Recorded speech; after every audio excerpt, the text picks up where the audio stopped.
É isso, amigos. Então vamos falar agora aqui de que faltam apenas 5 dias para a eleição, né? No próximo domingo. Apesar disso, ainda há eleitores que não decidiram em quem votar. Confira dicas para auxiliar na escolha do seu candidato na reportagem de Shelda Magalhães. Tá chegando a hora! No próximo domingo, dia 15 de novembro, 2.450.000 piauienses vão às urnas eleger prefeitos e vereadores. Mas ainda tem eleitor indeciso. Não, estou fazendo as pesquisas ainda, geralmente na última semana que eu decido mesmo. Ainda estou indeciso ainda.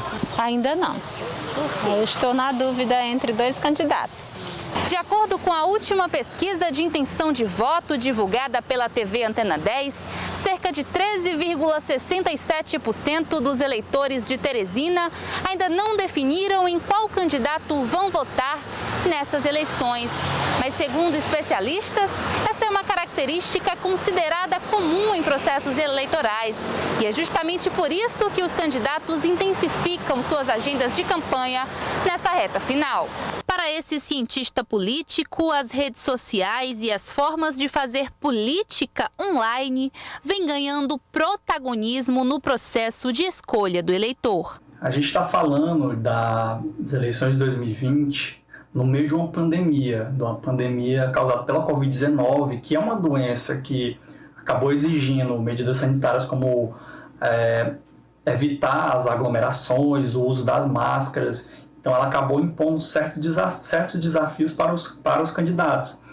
A campanha teve que ocorrer de forma mais virtual, o que acabou sendo um ganho para o eleitor, porque ele tem um maior volume de informações disponíveis que ele pode utilizar para formular o seu voto de forma consciente, tanto para vereador como para prefeito. Você tem ali as redes sociais de cada candidato, é presumível que cada um tenha ali um resumo, tem o rol das suas propostas, dos seus posicionamentos políticos, que ajudam, na verdade, são essenciais para formular o voto do eleitor. E é muito importante que cada um faça esse trabalho, né, de ir buscar essas informações, de verificar nas redes sociais de cada candidato aquilo que mais lhe faz jus à sua realidade, né? Porque o voto consciente, o que é o voto consciente? Como é que a gente poderia dizer, né? Definir o que é o voto consciente? A gente poderia dizer que um voto consciente é aquele em que o eleitor ele escolhe um candidato que mais faça um discurso que atenda às suas necessidades. Seja lá qual for ou quando for a escolha, alguns aspectos importantes continuam fazendo a diferença para a população. Já decidi. O que você levou em consideração? Histórico, partido e as propostas que foram feitas ao longo dessa campanha. Olha, em todas as pesquisas que a gente tem mostrado aqui, não só de Teresina, mas de todo o interior, o número de indecisos ainda é considerável. Teresina ainda é considerável o número de indecisos. Isso faz... eu pergunto aos colegas, essa indecisão dos candidatos, nós temos aí o quê? 10, 11, 12, 13 candidatos, né? 10 candidatos disputando a eleição.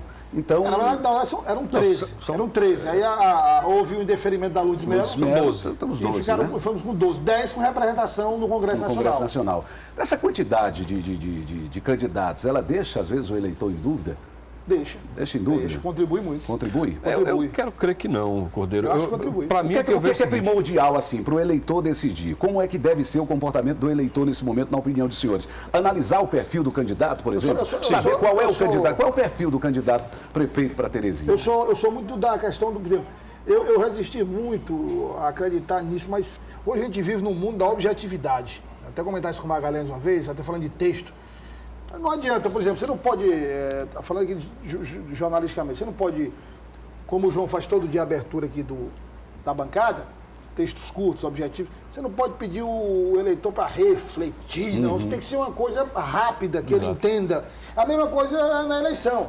Você tem um debate, como a Antena 10 fez aqui, né? Foram todos os candidatos, né? Isso. Todos. Você vê aquele leque enorme de nomes, cada um fala de uma coisa, um criticando o outro. Você tem propostas inúmeras e você tem, digamos, os mais conhecidos, um criticando o outro. Quer dizer, isso tudo na cabeça do eleitor faz uma salada de informações que dificulta ele chegar a uma conclusão. Né? E aí, some-se a isso também já a indisposição natural de comparecer às urnas, o descrédito da classe política, não só confunde, como o eleitor também tem muito esforço de parar para pensar sobre isso também. Não. Eu já vejo assim, o eleitor, em via de regra, por exemplo, aqueles candidatos que são com viés mais ideológico, ele tem o seu eleitor fixo. Raramente vai ter um eleitor diferente, que pense diferentemente, ideologicamente falando, que vai votar para aquele candidato. Assim eu penso, é aquele voto mesmo ali de raiz. Já o eleitor, ele muitas vezes olha para o topo da tabela. Quem são os primeiros? A partir dali ele vai ter a questão da simpatia. Ele simpatiza mais com quem? E vai analisar também o perfil técnico. Aí é aquela história de saber realmente se é uma pessoa confiável, se é alguém que é técnico naquilo que está falando, se ele sabe administrar, tem alguma experiência administrativa, enfim, a partir daí surgem essas pequenas dúvidas, pode ser que surjam, mas são facilmente respondidas. Agora tem muitos eleitores, muita gente aí que vai na questão da onda, né?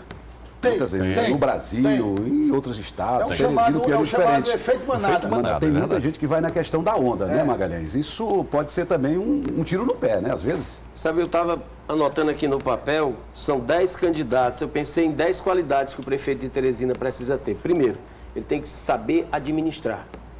Tem gente aí que tem um bom falatório, que é um bom camelô de si mesmo, mas a administração, nada. Tem que ter habilidade política.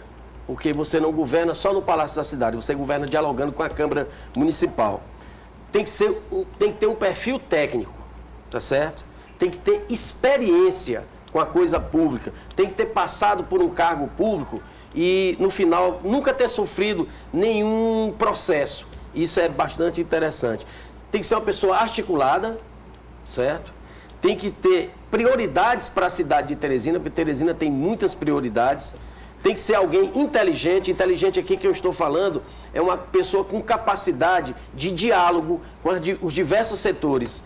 Tem que ser alguém que tenha competência, como eu já falei, tem que ter serviço prestado e, principalmente, ter confiabilidade. Não deixe que os camelôs de si mesmo, aquelas pessoas que fazem a autopropaganda, pessoas que falam na terceira pessoa do singular, pessoas que você... Pelo perfil da pessoa, você percebe que ele é uma pessoa maravilhosa. Mas eu tenho certeza que a mãe do João Neto também é. O pai do Douglas também é. Entendeu? A mãe do Wesley também é. O fato de ser uma pessoa boa, que você acha que seja um bom cidadão, não significa que essa pessoa tenha competência para ser prefeito de Teresina. Pense bem quem já foi prefeito de Teresina. Eu vou citar só um para vocês. Era uma pessoa extremamente respeitável, competente, e que fez muito por essa cidade, tanto que foi eleito 2 vezes melhor prefeito do Brasil, Raimundo Walferraz. Essa é uma escola interessante para candidatos que sejam do partido dele ou de outros partidos. É uma escola que existiu, que deve ser seguida por quem pretende administrar a prefeitura de Teresina.